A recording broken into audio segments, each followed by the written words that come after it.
Om Agyantimirandhasya Jnananjana Chakshurunmilitam Yena Tasmai Shri Guruve Namaha.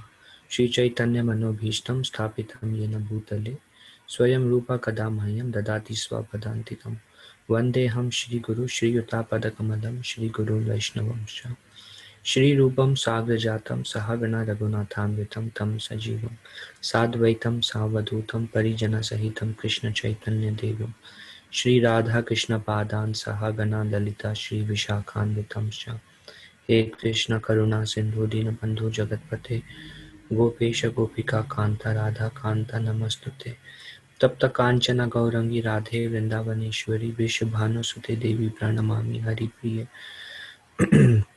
Vancha Kalpataru Vaishya Kripa Sindhube Evacha Patitanam Pavanebhyo Vaishnavebhyo Namo Namaha Jai Shri Krishna Chaitanya Prabhu Nityananda Shri Advaita Gadadhar Shri Vasadi Gaura Bhakta Hare Rama Rama Rama Hare Hare Mukhum Karoti Vachalam Pangu Langaite Girin Yat Kripatam Ham Bande Shri Guru Dinatarinam Paramananda Madhavam Shri Chaitanya Ishwaram.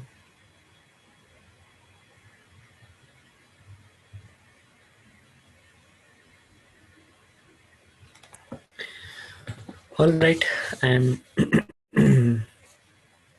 very happy to be with all of you back again. This will be our second last discussion um,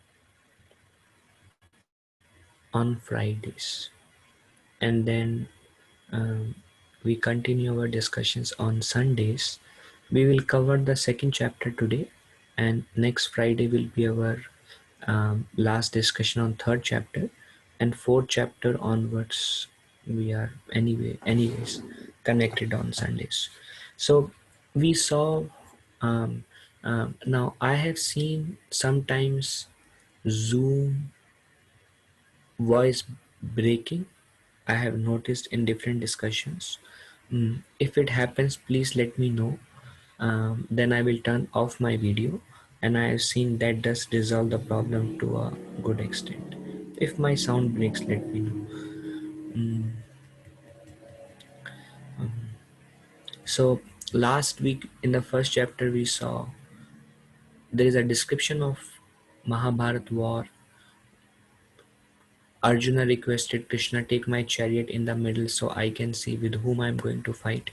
As soon as he saw his grandfather Bhishma, his teacher Dronacharya, his brothers, he became overwhelmed with grief, and his he became unstable. Gandiva wo started to slip from his hands. His hands and his body was quivering and trembling. Um, his skin was burning, and he just could not stand there any longer. And he told Krishna, I can't fight. And he presented Krishna in a way that it is very convincing.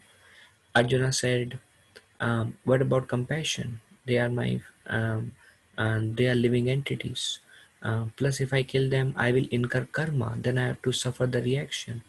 Plus, all the males will die, women will become widowed, and they will be exploited. They will not be sheltered, and that way I will destroy the family traditions. And even if I win, even if I become the king, what's the use of becoming such a king? Because the kingdom will be tainted by blood of my own relatives. So what's the use of even if I win? And if I lose, I die. I really don't know what to do. And he sat down on the chariot saying, Krishna, I shall not fight. Um, that was the end of the first chapter.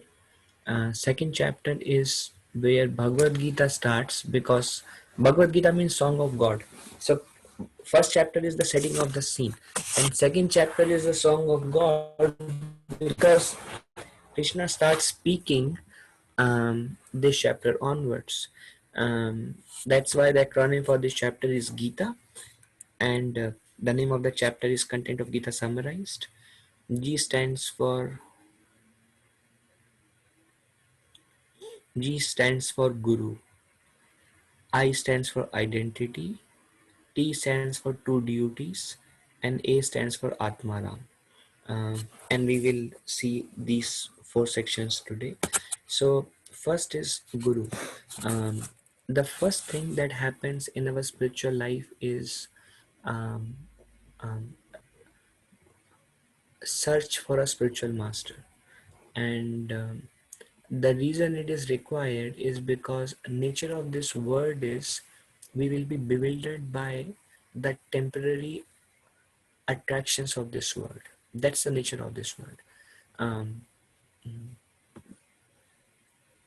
and we won't be able to decide and understand what's the right thing to do, what's the wrong thing to do, because we will be overcome by our emotions, by our desires, by our demands, um, and we won't be able to distinguish what's right, what's wrong.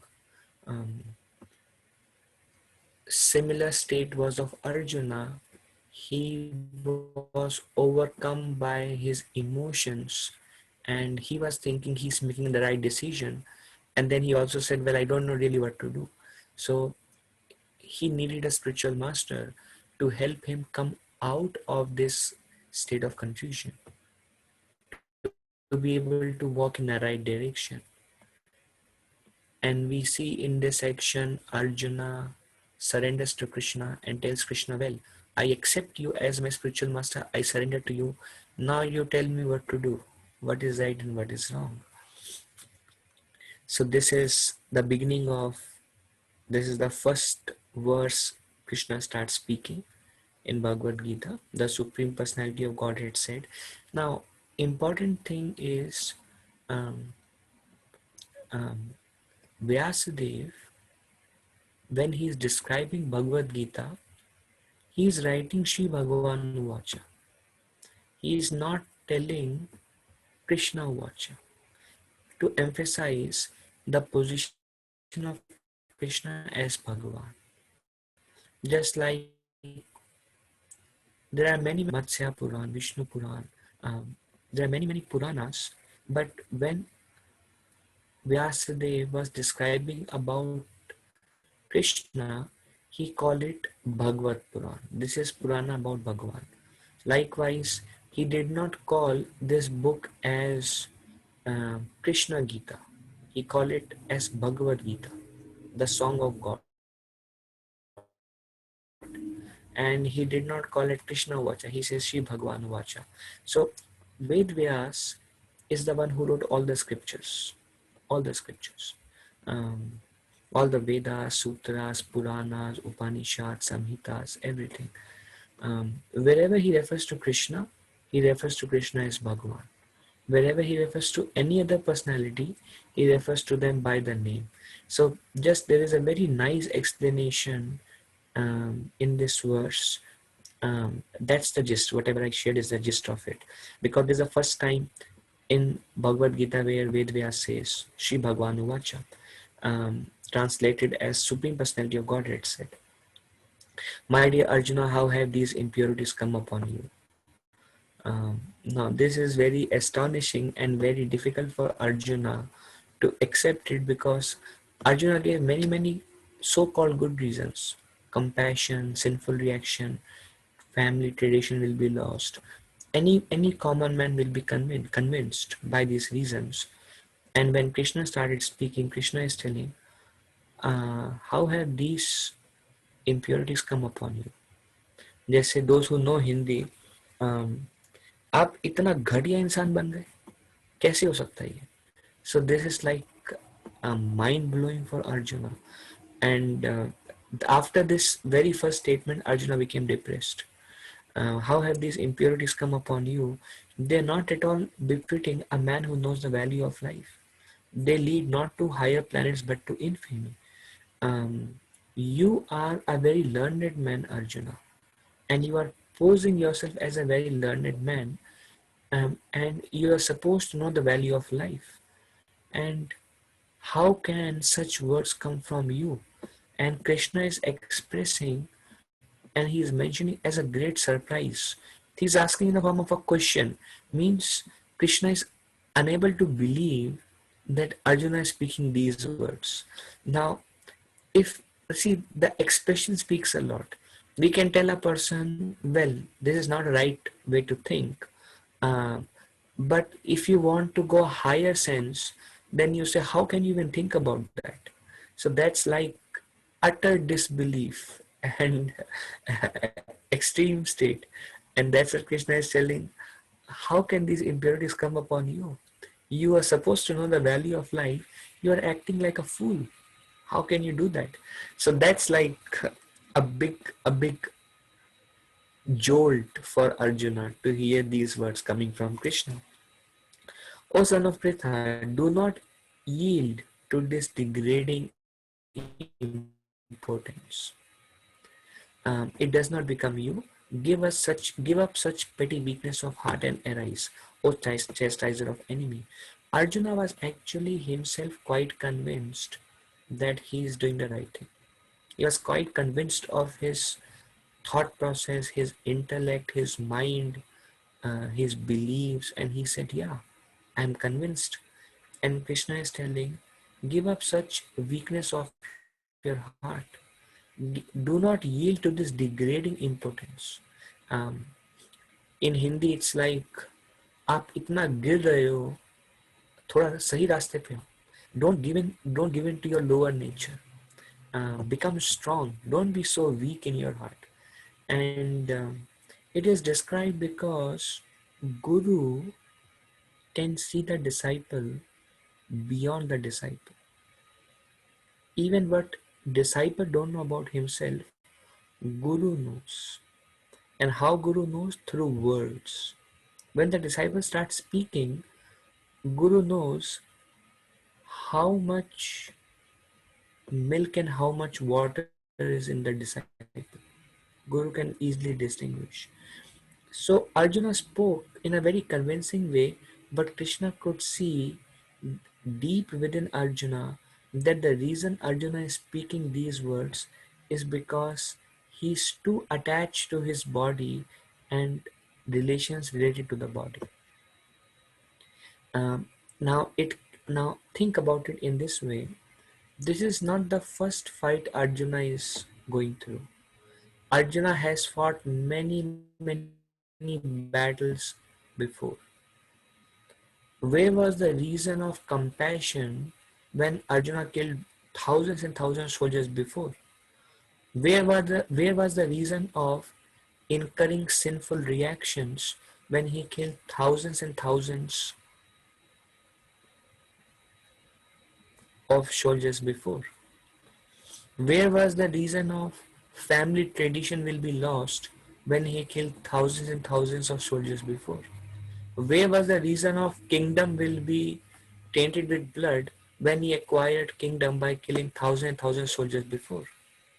So why only now these reasons are coming in this battle? Why they didn't come ever before? And that is because Arjuna saw Arjuna was Arjuna saw his own grandfather and his own teacher. That's what make him weak. And he cannot say that I am weak, I cannot fight because they are my grandfather and teachers. So he is taking shelter of all these reasons. And the beauty, the beauty is, even Arjuna didn't realize that actually my main reason is my weakness that has come because of my attachments. My attachments have made me weak that I cannot perform my duty. Even Arjuna could not realize that, but Krishna could see. That's where spiritual master comes. Spiritual master sees within you, beyond you, and that's why he can correct us he can direct us in the right direction. Although when spiritual master speaks something, the disciple may be very much pained by it, because the disciple he's convinced about his own understanding of life. But when Guru speaks, because what Guru speaks contradicts many times the understanding of a disciple, the disciple is pained at his heart. So although what Krishna was telling is absolute truth and perfect, Arjuna was pained that how can he say, this is my grandfather, this is how can I still kill them? He was still unable to understand. And Guru does not speak to a disciple till the disciple is willing to listen. Arjuna was giving one after the other reasons, and um, Krishna did not speak a word because Arjuna was not in a mood to listen. Arjuna was in a mood to argue. He was in a mood to defeat. He was in a mood to prove his point. So Krishna did not speak a word. And when Arjuna felt silent and he is like, what should I do? I don't know what is right, what is wrong. All right. And then Krishna spoke, and Krishna first thing he said is, Arjuna, you are a fool number one. How can you even think like that? And that was impossible for Arjuna to understand. To understand. And here we see Arjuna surrendering to Krishna.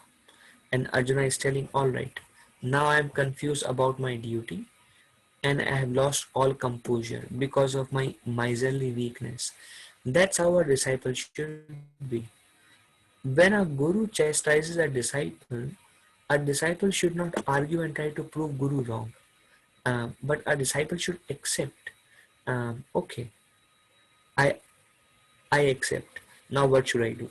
So although Arjuna was very much pained by hearing that how give up such weakness of the heart, Arjuna is replying to Krishna not in a mood to argue, but he's telling, okay, I am a fool. I have lost all composure because of my miserly weakness. So he's telling to Krishna, okay, I am miserly, I am weak, I am a fool, I am confused. Therefore, in this condition, I am asking you to tell me for certain what is best for me. And he is not telling out of um, um, anger. Okay, I am a fool. Now you tell me what to do. That's not the mood. I accept my fall. Is in a mood of humility. There is not in a mood of challenge. And he's telling, okay, please tell me for certain what should I do. Now I am your disciple. This shows his humility. If he was in a mood of arguing, then he said, all right, you tell me what to do. Now I am your disciple. One cannot say now I am your disciple until the mood is of humility. So he's not telling, all right, you tell me what to do. So it's not a challenge. It's like, I am your disciple. Now I am your disciple and I am a soul surrender unto you. Please instruct me. At this point of time, Krishna smiled. And then Krishna understood that this soul has come to me. And that's why I must guide him. Now, what is the position of a spiritual master? The position of spiritual master is to repeat Bhagavad Gita. Krishna is the original spiritual master. Krishna is the only spiritual master. The words of Bhagavad Gita and the words of scriptures are the true spiritual master. It is described that if a spiritual master speaks something against Bhagavad Gita and against Vedic scriptures, then the spiritual master should be rejected. The scriptures are the basis. The role of a spiritual master simply repeat the words of Krishna. He is simply a representative. That's the role of a spiritual master. Okay. So please tell me, please instruct me. I am a soul surrendered to you. So that's G, Guru. Importance of Guru, why Krishna surrendered, why we need a Guru, what Guru teaches, when Guru should be rejected. So those are the few key points we discussed. Then I stands for identity. Now the first instruction that Guru gives us is of identity. The nature of this material world is we falsely identify ourselves with the body and mind. And because we do that, we are the nature of the soul is Anandamyo Vyasat. He's looking for happiness.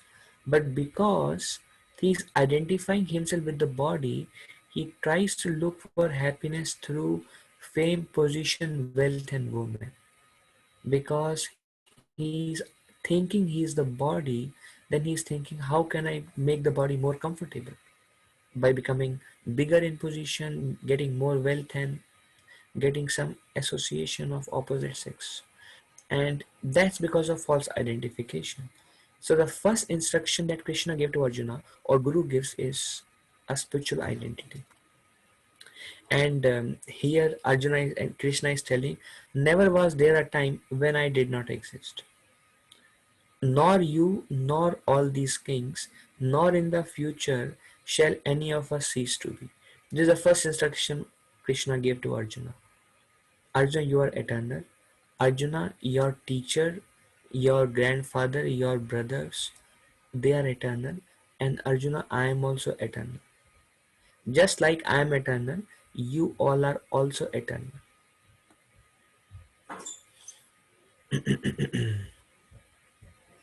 In other words, you cannot kill anyone. The thought that I can kill someone is coming from the understanding that they are the body. So you cannot kill, even if you fight. It's a dharma. We are establishing dharma, but you cannot kill them. Cannot kill them. Now, it does not give a sanction that we can kill somebody we don't like and we say, I did not kill because they are eternal. No, then we get karma. Only when we are performing duty under guidance of a spiritual master and Krishna for the sake of dharma, then only we don't get a reaction.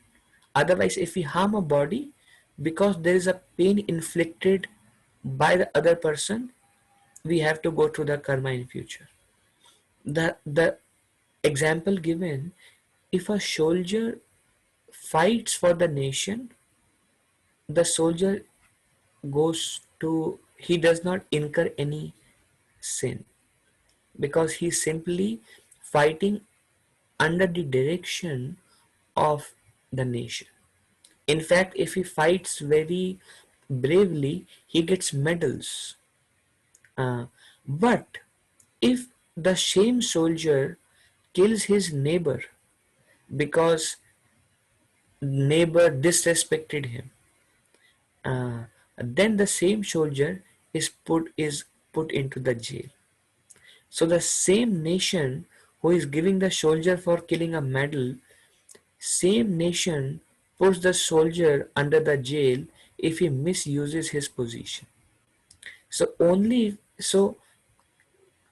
killing is not good or bad. Why we are doing it? Why we are doing it? Let's make it either good or bad. Okay. So uh, um, never was there a time when I did not exist, nor this king, nor in the future shall any one of us cease to be. There is a group of people who say, like Buddhist philosophy, it's an atheistic philosophy, and they say, I used to attend some of their discussions. They say the soul attains nirvana. Nirvana means the soul merges into nothingness. The soul the soul continues in different bodies, birth after birth, till the soul has material desires. But when the soul stops from all material desires, then there is nothing to come, nothing to live for. Then the soul attains nirvana, or he enters into nothingness. That is not accepted by Bhagavad Gita. Bhagavad Gita is telling the soul is eternal. When we die, we continue to exist. The only choice we have is whether we get a material body or we get a spiritual body. But we have to continue to exist. So Krishna is telling, nor all these kings, nor in the future shall any of us cease to be. We are eternal. Um, when we realize I am eternal, and when we realize I am spirit soul, there is no fear. But when I think that I am this body, then there is fear of death. But when you realize your spiritual identity, not just theoretically understanding, realize your spiritual identity, when it is deeply, this understanding is a core value of yours, then you will become fearless. As the embodied soul continuously passes from this body, from boyhood to youth to old age, the soul similarly passes into another body at death. The scientists say every 7 years, every single cell of the body changes. So if we are 35 years, then we have changed, every single cell of the body is changed at least 5 times. In other words, the whole body has changed at least 5 times. So Krishna is telling, as the embodied soul continuously passes in the body from boyhood to youth to old age, the soul similarly passes into another body at death. The sober person is not bewildered by such a change. So a sober man is not bewildered. We see Arjuna was very bewildered because it's a Mahabharata Yudh, and Krishna is telling, indirectly, you are not sober. A sober man is not bewildered. A person who is not sober, he will lament throughout his life, thinking that the person died. But a sober man understands, as long as I am in this material world, everybody has to go through this phase. I am temporary in this material world, so are all, everyone connected to me are also temporary in this material world. In fact, my relationship with anybody in this material world is as temporary that once I leave the body or they leave the body, I may not even recognize them for the rest of eternity that I had any relationship with this person ever. Based on karma, people come together. Based on karma, people are separated. But the fact is, the soul is eternal, the body is temporary. Because we make connections with the body in this world, we go through a lot of sufferings. But the fact is, body will go. Body will go. You won't go. The person you love will not go. But the body will go. So, deeper relationship is a spiritual relationship. There is nothing wrong in loving people. In fact, a saintly person loves everybody. We should love. We have responsibilities, we have duties. Uh, we are meant to love. But when our love is only on the body of, only on the platform of body, that is love in ignorance. When it's a spiritual connection, uh, that is eternal. That is eternal. Uh, okay. Um, okay. Does anyone would like to ask any question before we go ahead? Is Jai Shakti Mata ji, uh, I'm here, Prabhu. yeah, Abhishek Prabhu, you are um, uh,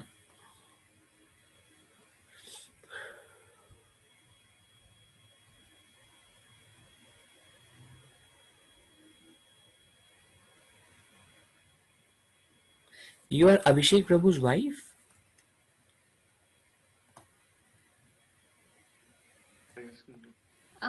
Prabhuji, are you asking me? It's Jai Yes. Shakti. Yes. I'm Rajesh wife. Rajesh Prabhu's wife. Okay. Okay. Yeah. Thank you. Yeah. And that's what I was thinking. It just skipped my name. I just want to make sure that you are the same person I'm referring to. Okay. Okay. Let's go ahead. I got a question, Prabhuji. Yeah. Girish Prabhu. Uh, the challenge human beings face is they cannot really touch soul; they can only touch body, and you can only. So the challenge is you always fall in love with what you can see and touch. But to really Yes. see the soul, you have to really go deep into. deep thinking, correct? That's Yes. the soul. Yes. And that's where people don't have the time to really go that on every uh, deep on every soul surrounding that person. Don't have the time. Yes. So all they are attached to is what they see through their eyes. The Yes. sensation, what you sense is physical presence, what you see through the eyes, what you see through the touch or smell, and that's what you fall in love with. Searching for soul takes time, correct? Yes.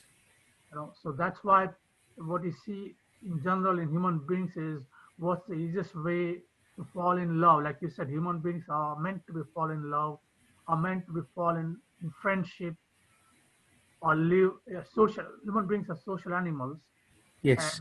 and then what they see, they don't have time to actually go in each and every soul because searching for real soul takes time, correct?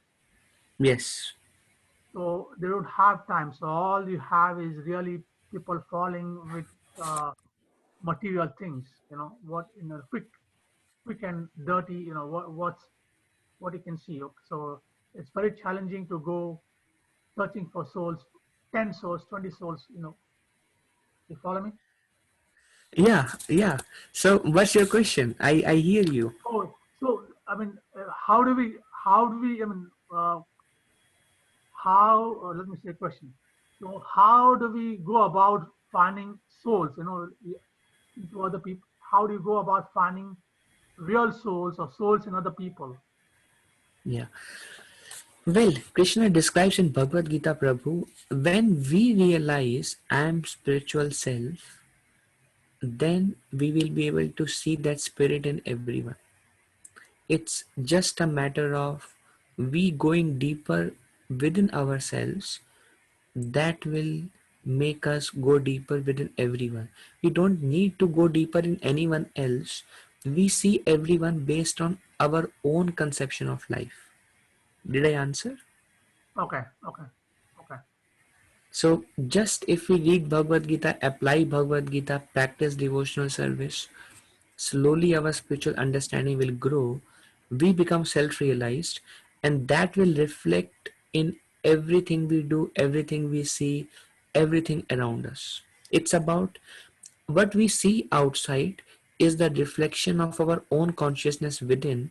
So, we just transform our own consciousness to spirit, and everything else that we see around will be transformed.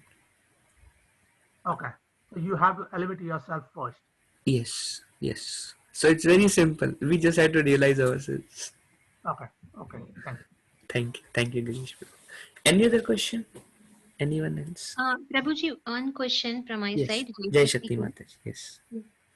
So you said that soul will, uh, it will remain and it will just change it to another body when we die. Yes. So, uh, how this happens is it based on the karma that we get in our life, in this life? So that will make the soul to choose the next body. Yes. Uh, Karma and desires. This is described by Krishna in the eighth chapter Bhagavad Gita. When we come to that chapter, we will discuss with some examples how really the change of body takes place. But the idea is our desire and our karma together.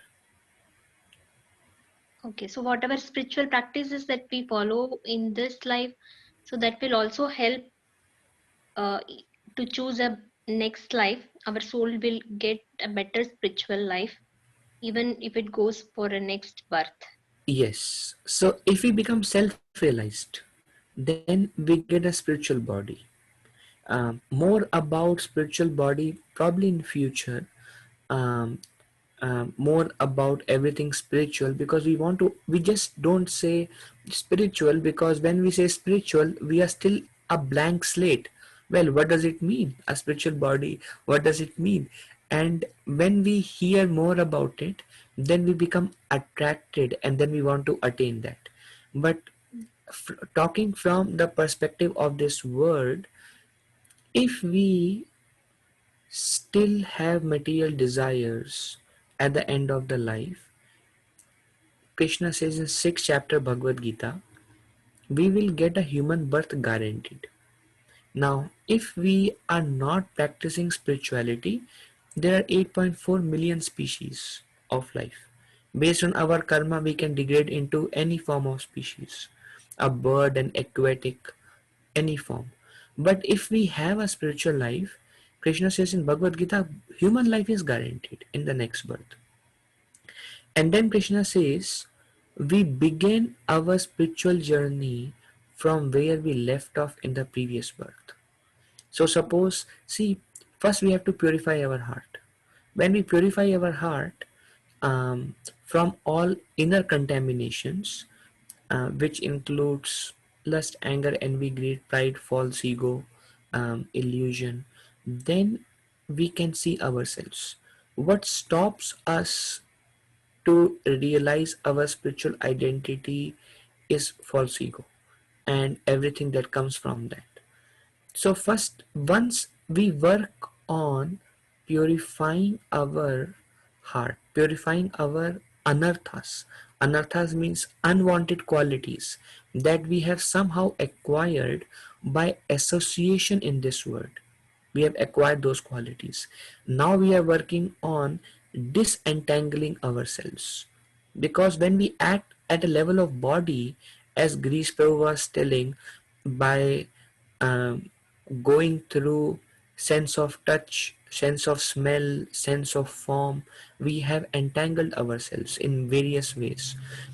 By reading Bhagavad Gita, practicing Bhagavad Gita, we start disentangling ourselves.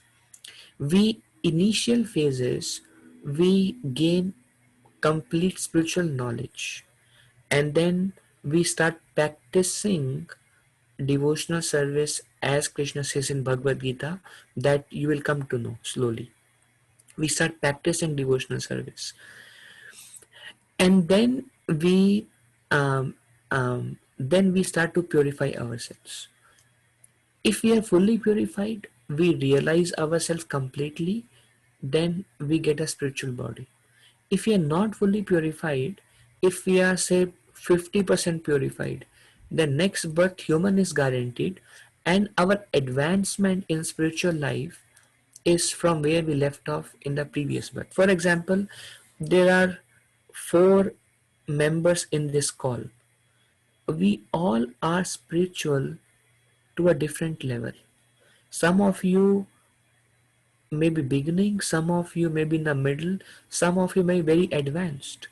You may be coming in touch with Bhagavad Gita today or last week, or you may have developed an eagerness to understand, but how advanced you are will be revealed to you over a period of time. It will depend upon how much attraction you have towards hearing and towards Bhagavad Gita and towards spiritual life. Based on attraction, that much advanced you are. Some people have no attraction to hear about Bhagavad Gita and they think it's a waste of time. Then also, if they hear, they will advance, but they will advance gradually. But for some people, the moment they hear Bhagavad Gita, they feel like that's all I want to do. I want to really go deep into it. I want to practice it. So, based on advancement, based on attraction you have in your spiritual life, you will take up the process of Bhagavad Gita that much seriously, based on how much attraction you have. We cannot go beyond ourselves. It is up to Krishna to help us advance. And Krishna does not interfere in our progress. We have to work for it. And Krishna facilitates. So wherever we are, Krishna will facilitate us to start from there. Now, Jai Shakti Mataji, were you satisfied? Did I answer your question? Yes, Prabhuji. Okay. Any other question?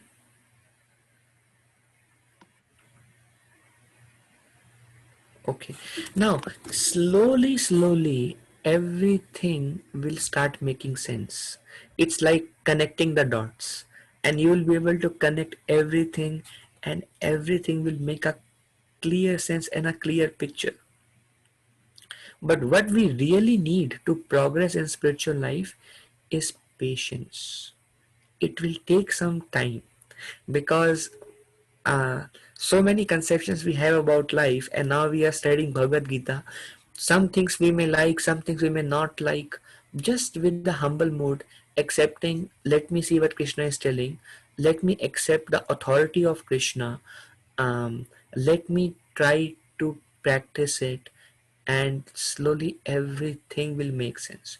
Where people lose interest over a period of time, they kind of become less interested. It's just a matter of patience. Very important. Okay, so let's move ahead. Signs of the self. So there is a soul, there is a covering of the soul, which is a subtle body, which is mind, intelligence, and ego. This is a subtle body, that's the covering of the soul. Then there is a gross covering, which is the gross body, which is what you see when I'm speaking. What you see, my lips moving, my eyes, this is a gross body. This is made up of earth, water, fire, air, ether. They are called Panchbhutas. When the body is burnt, the fire merges into fire, the air merges into air, the water turns into vapor, the bone remains as it is, asthia, and the ether or the space merges into space.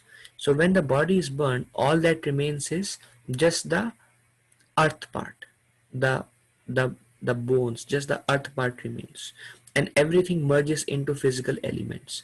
All the body is made up of is the physical elements.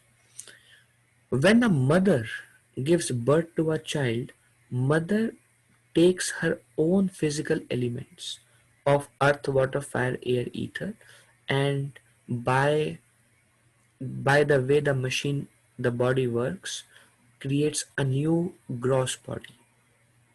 The mother does not give the child mind, intelligence, and ego, um, uh, or the soul.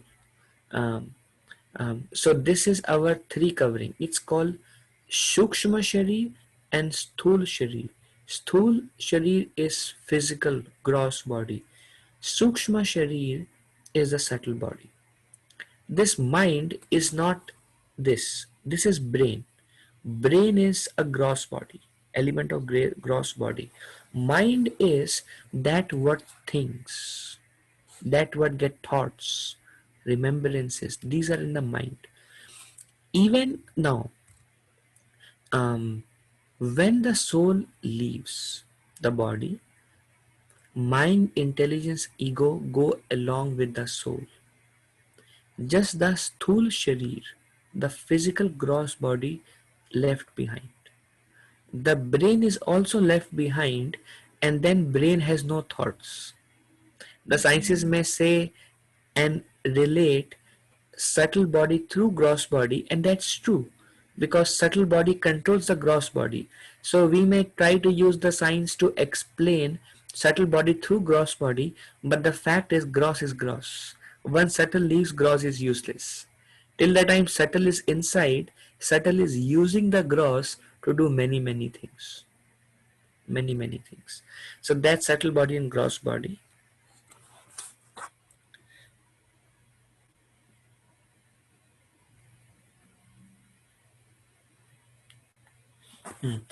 And this is reincarnation. Reincarnation, as I mentioned, is when the subtle body and the soul leaves, and we get a new gross body. Liberation, during the time of liberation, the mind, intelligence, ego is also left behind, and just pure spiritual body goes. Liberation is when we go beyond this material universe. As long as we are within this material universe, um, which is controlled by Brahma, Vishnu, and Shiva, they are the one who are the in charge of this material universe. Spiritual world um, is different from material world. all that we may have heard is basically about this material world. As long as we are changing body in the material world, mind, intelligence, ego is same. But when we go beyond material world, then only the pure spiritual body goes. In spiritual world, there is no mind, intelligence, ego, or earth, water, fire, air, ether. Everything is spiritual. Okay, how are we doing? Any questions on this understanding?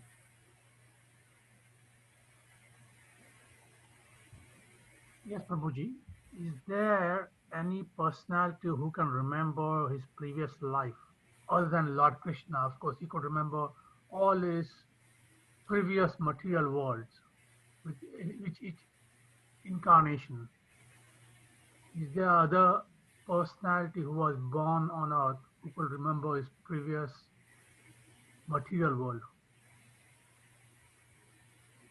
So, is your question, does somebody remember previous birth? Yes. Is Yes, there are many, many cases. I mean, we may not remember, but some people get some past life regressions and they remember, um, um, and many medical scientists, they have done research on their past life regression and going back into the past through books, through their ancestors in the past life, and knowing about that person more, and then they have come to realize that past life regression is a fact. And that's where there are many books written by medical professors on reincarnation. They call it out of body experience and many different scientific words. So it's a proven fact. But not everybody gets those regressions. It's just we say, well, when Krishna wants us to remember past life, we remember, otherwise, we don't remember. okay. So it's not really up to us to remember, to know. Okay, but in Hinduism, is there any other demigod or anybody, any other personality who could easily remember his past life? In not in Mahabharata. I don't think there was anybody in Mahabharata, but in the last 5,000 years, is there any other personality? I think Hanuman is eternal. You know, he's. But any other personality who could remember? Well, we discussed the story. Krishna told uh, um, Dhritarashtra about his past life. You remember?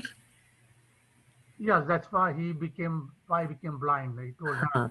So Krishna told him. So sometime Krishna revealed to them, um, there is nothing striking in my mind at this point of time. There may be some cases which I'm not just remembering at this point of time. Okay, okay.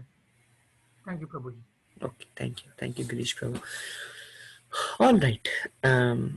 So this is where we are. In fact, one time, one devotee asked Srila Prabhupada, what was I in my previous life? And Prabhupada said, well, you may not remember and you may not know, but that's all right. Don't there is no loss if you don't remember your previous life, because if you practice, Prabhupada told that devotee, if you practice Bhagavad Gita in this life, then uh, um, you can secure your next life. Uh, if you remember, very good. If you don't remember, what can we do? Don't worry about it. There is no loss. Okay. All right. So there is a small video.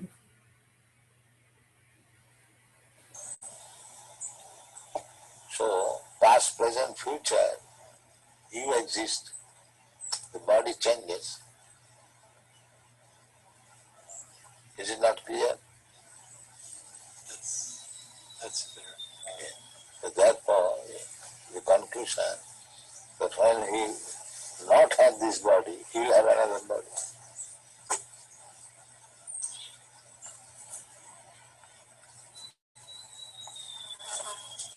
You are sitting here. If you don't sit here, you go. That does not mean you are sitting opportunity is lost. You are sitting here, you sit somewhere. Similarly, the change of body is going on. Therefore, the conclusion is that after you give up this body, you will have another one, as you have already done. What is the difficulty to understand?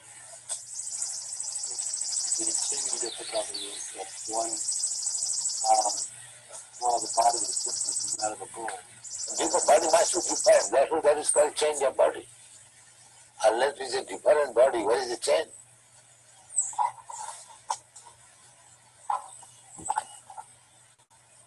The memory is there, the boy, and or the spirit is there. The memory, sometimes we may not remember, just like this child, he may not have memory when he was very small, but you have got memory. You know, when he was a small child, you are doing something, or he was playing with some cats and dogs, but he does not remember that. But you remember it. So, simply because he has forgotten, does that mean that the incidences were not present? So this argument is not very strong because I cannot remember. You do not remember so many things.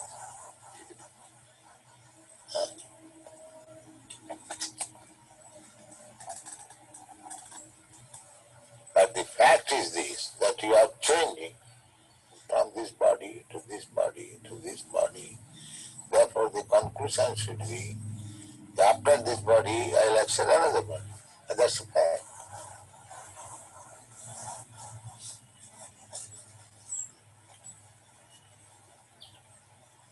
As you have accepted in this life from one body to another body, there is a process how to accept it.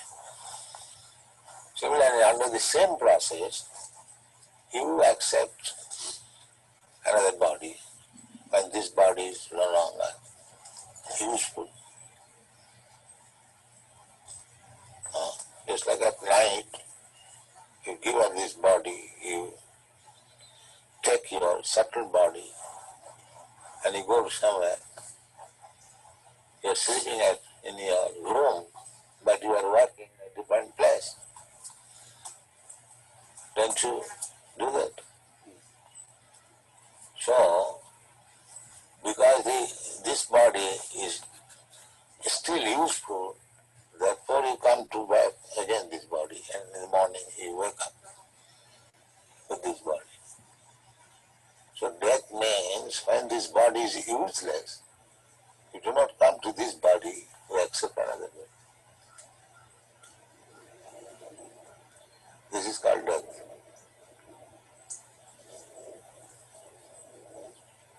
That subtle body takes you from this body to the womb of another mother by nature's direction, that this soul shall get this kind of body. So the soul is entered in the womb of another mother's body, and then the body is prepared by the mother's blood and flesh, and when the body is sufficiently capable of working itself, then it comes again and begins its work.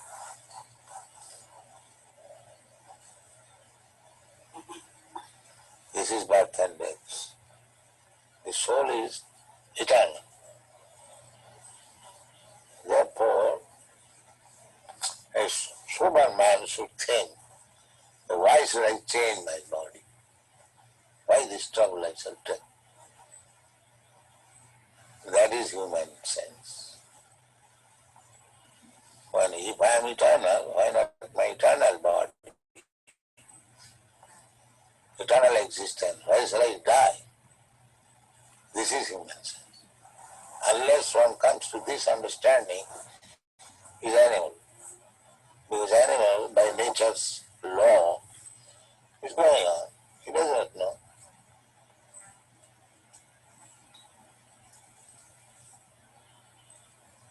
Then a human form of body, when he understands that I'll have to change this body, I'll have to get another body, then the question is what kind of body I shall get.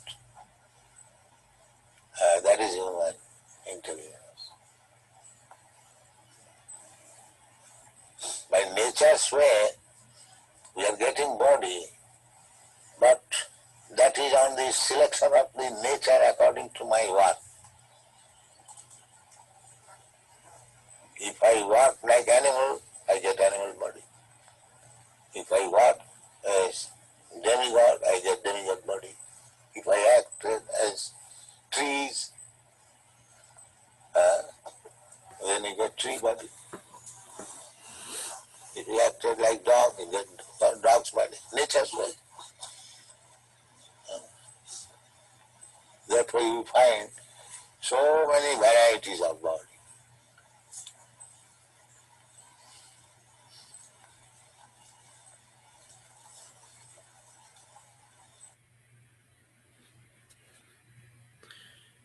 All right.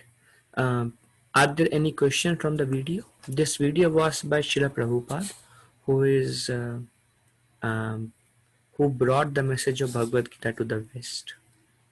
Um, okay, so remaining two sessions are very short. We probably should take probably only 10 more minutes to discuss them. Two duties, only two verses in this. Two duties are, one is worldly duty and one is spiritual duty. And Krishna says both should go in parallel. So there is called worldly dharma and spiritual dharma. Worldly dharma is according to varna and ashram.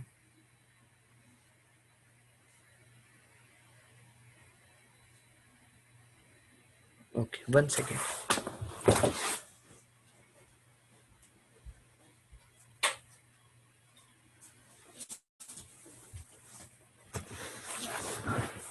Okay, this is much better. So there is worldly dharma and there is spiritual dharma. Worldly dharma is according to varna and ashram. So varna is brahmana, vaishya, shudra, kshatriya, varna. Ashrama, brahmacharya ashram, grihastha ashram, vanaprastha ashram, sannyas ashram. Not going in detail, in in future Krishna explains them in great detail. It's not discussing them, but according to our varna and ashram, we have certain duties. Like suppose if you're in grahastha ashram, then we have duty towards our spouse, towards maintaining the family, towards children, towards parents. So this is duty connected to my being in the body. I am indebted to them. I have duty to all of them. So it's worldly dharma. And then there is spiritual dharma. Spiritual dharma is my duty as a spirit soul. I belong to Krishna. I may be connected to everyone in this life, and I have duty towards them. At the same time, originally, Jivera Swarup Hoy Krishna Nitya Das. The true nature of a living entity is I am eternal servant of Krishna. Jivera Swarup. Swarup is the original constitutional position of the spirit soul. Jivera, Jiva, the soul, the Swarup of the soul. Jivera Swarup Hoy Krishnera Nitya Das. Nitya is eternal, Das is servant. I am servant of Lord. So, just like I have duty to my spouse, to my kids, to my manager who is maintaining me, to my parents who have given this body, I have duty towards the Lord to whom I belong to eternally. So, these two duties should be performed simultaneously. And what we are doing is a spiritual dharma. And we no need to discuss more about worldly dharma. It will come again in fifth chapter when we discuss karma yoga. It describes little bit more about worldly dharma. So these are two duties.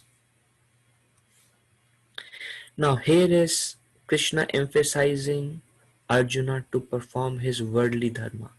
And Krishna is telling, considering your specific duty as a Kshatriya. Kshatriya is a worldly dharma. Kshatriyas, they fight. You should know there is no better engagement for you than fighting on religious principles, and so there is no need of hesitation. So Krishna is telling, don't hesitate to perform your worldly duty. There is no better engagement as long as you're in this body. We must. So for him, it is fighting because he's a Kshatriya. For us, as a Grihastha, as a Brahmana, or as a whatever our Varna and Ashram is, we must perform our duties. Sometime immaturely people say, well, um, we must leave everything and just surrender, just go to the forest. Well, Krishna does not say that. Krishna didn't say that. You will see in third chapter, Arjuna wants to do that. Krishna said, no, you have to perform your worldly duty. So that is a must. Likewise, spiritual duty is also a must. Is also a must. Okay. Sometimes this question comes, what about sannyasis? Um, haven't they given up their worldly duty? Answer is no. They have their own duties according to their ashram. Brahmachari ashram has their own duty, and sannyas ashram has their own duty. Duty arising because of a ashram, it's still a worldly duty. Um, and then there is spiritual duty. So this is Krishna emphasizing whatever ashram you are in, brahmachari, grihastha, vanapras, sannyas, there are prescribed duties in scriptures for all these four ashrams. Follow those. Follow those. And follow the spiritual duty simultaneously. And here Krishna is telling, um, um, but if while performing our worldly duty, if we become too attached, then we will forget our spiritual duty. That's the situation of this world today. Because the duty is performed out of attachment, the mind derives some pleasure from the senses, through the engagement of the senses. And that pleasure that mind experiences results in attachment, because we are yeah. So mind has impressions, good and bad impressions, and mind wants to repeat pleasurable experiences. So because of the attachment of the mind, any free time mind keeps going towards pleasure of the senses that mind has experienced in the past. So whenever there is something extra like a spiritual duty, the mind says, well, there is no pleasure, there is no senses involvement as such. Why do I need Supreme Lord? Why do I need to worship? No, let me just engage the senses in the sense object, because that will give me some instant pleasure. So that is attachment. So when one become attached while performing their duty, they cannot practice spiritual dharma. So Krishna is telling, in the mind of those who are too attached to sense enjoyment and material opulence, who are bewildered by such things, the resolute determination for devotional service to Supreme Lord does not take place. As you see in a picture, someone is after wealth, woman, someone is killing someone or doing something. So they are too attached to their name, fame, reputation, and other sensual things. And because they are running behind those things, their brain and intelligence is so consumed in chasing after sense objects. And they cannot think there is something much higher in life to look forward. So they cannot develop determination to practice devotional service. And uh, um, um, and then Krishna says here, by engaging in devotional service. But if you engage in devotional service, which is a spiritual dharma, so Krishna did mention about as a Kshatriya perform your worldly dharma, and here Krishna is mentioning as a spirit soul perform spiritual dharma, which is devotional service. Devotional service begins with hearing about the Lord. What we are doing right now is a devotional service. Another important aspect of devotional service is we chant the names of the Lord also. This we will cover in this Sunday discussion, the importance of chanting names of the Lord. So these are different aspects of devotional service. By engaging in devotional service to the Lord, great sages or devotees free themselves from the results of work in the material world. Naturally, when we are working in this material world, we will become entangled because that's the nature of the world. But if we are performing devotional service along with worldly dharma, the devotional service will disentangle us from from entanglement in this world. So great sages or devotees free themselves from the results of work in this material world by engaging in devotional service. In this way, they become free from the cycle of birth and death. As long as we are entangled, we take another birth. Why? Because we want to take, because we are attached. When we are attached, Krishna is neutral. Krishna gives us opportunity to fulfill our unfulfilled desires from previous birth, and in the next birth we develop some new desires, and again our next birth is based on again our previous desires. So we are constantly fulfilling our previous desires and creating new desires, and the cycle continues endlessly. But when we engage in devotional service, we become disentangled from this infinite loop of cycle of birth and death, and we become free from it, and we attain the state beyond all miseries by going back to Godhead, and then we become liberated. So that's the idea. Don't do one of the two, do both. Krishna didn't tell Arjuna leave the battle and go to the forest. Krishna didn't tell Arjuna just fight. Krishna told Arjuna fight and be conscious of me. So that's the idea. Do your duty, but be conscious or try developing your spiritual life, your Krishna consciousness. Do both simultaneously, and it's a very healthy way of advancement. So Gita teaches us to be spiritual at all time. Worldly dharma, fulfill your material duties, and spiritual dharma, remember your ultimate goal and move in that direction. Please give me 5 more minutes. There are only 2 verses more that we'll discuss from this section. Atmana. If you perform two duties simultaneously, you become self-satisfied.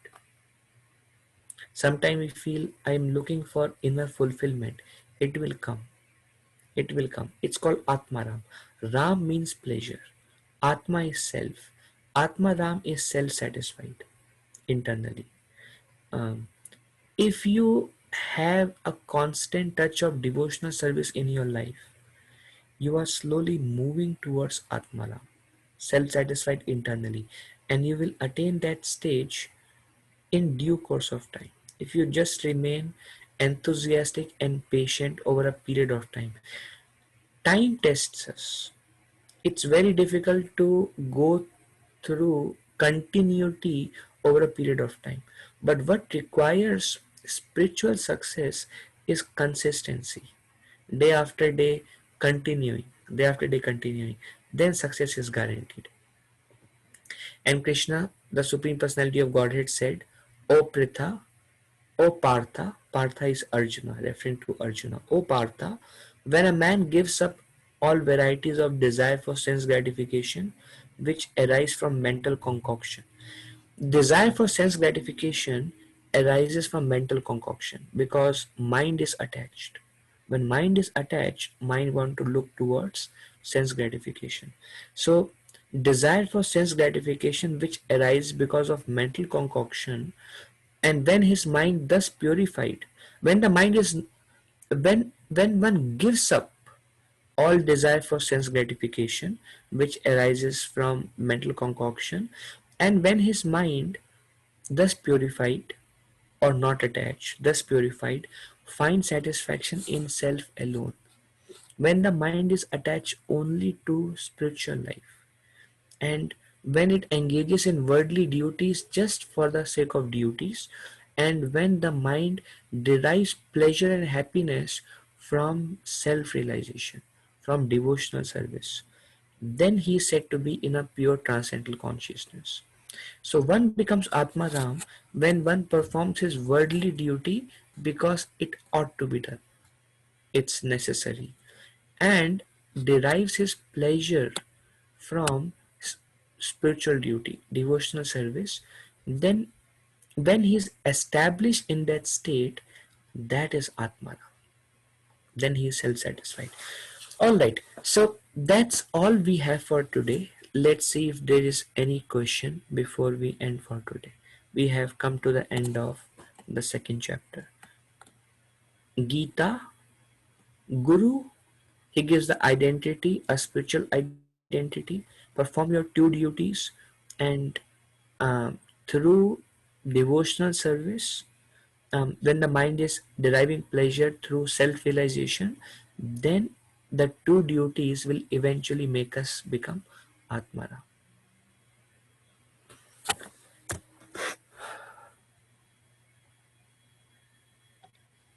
Prabhuji, this is Jai Shakti. Just one question. Yes, When it comes to our worldly duty, so Gita says that we should do the worldly duty without attachment.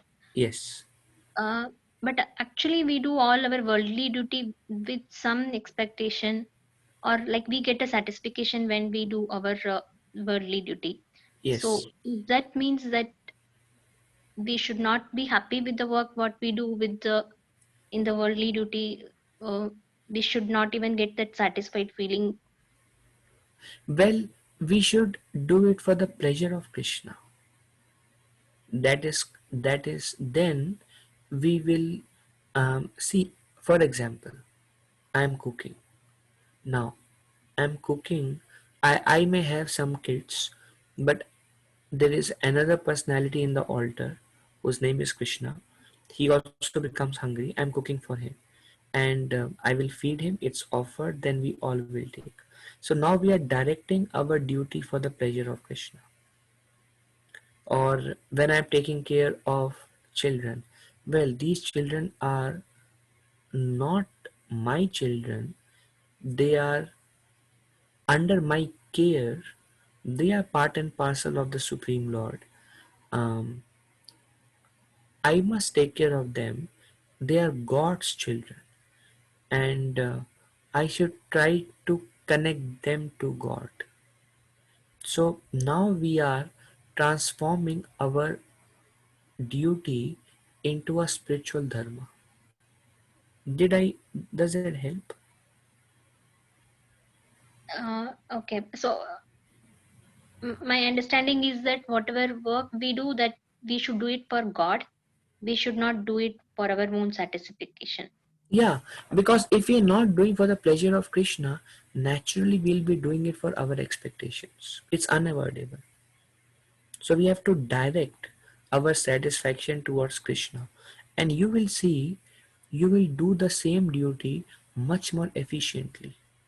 For example, mothers tell me that when they are alone and they are hungry, they just take some bread and eat. But when they are cooking for their children or their spouse, they cook more elaborately. They are not much interested in satisfying themselves, but when they are serving others, they are much more enthusiastic. Likewise, when we try to do things for the pleasure of Krishna, we become very elaborate and uh, um, very detailed in everything we do. It becomes much more satisfying, and along with our dharma, because as per Grahastha ashram, we are making spiritual progress simultaneously. What's a easier way to make progress? If you see in this way, you are conscious of Krishna even while you are doing your regular activities. That's what Krishna told Arjuna, you just don't fight. You fight, and you fight for my pleasure. Because if you don't fight for my pleasure, then you will fight thinking that if I win, I'll become the king. That's not a good mentality. Then you will be fight with mind entangled. But if you fight, I'm fighting because it will give pleasure to Krishna. Krishna wants me to fight. In some way or the other, connect to Krishna, then you become liberated by doing the same activity. Does that help? Yes, Prabhuji. And slowly, slowly, more clarity will come as we progress. Slowly, slowly. Okay. Uh, I'm grateful to all of you. Thank you very much. We'll end here. My obeisances to all of you. Vansha kalpatarubhaisha kripa sindhubhe evacha patitanam pavanebhyo vaishnavebhyo namo namaha. Ananta koti vaishnavrinda ki jai. Srila Prabhupada ki jai. Thank you. Hare Krishna. Thank you.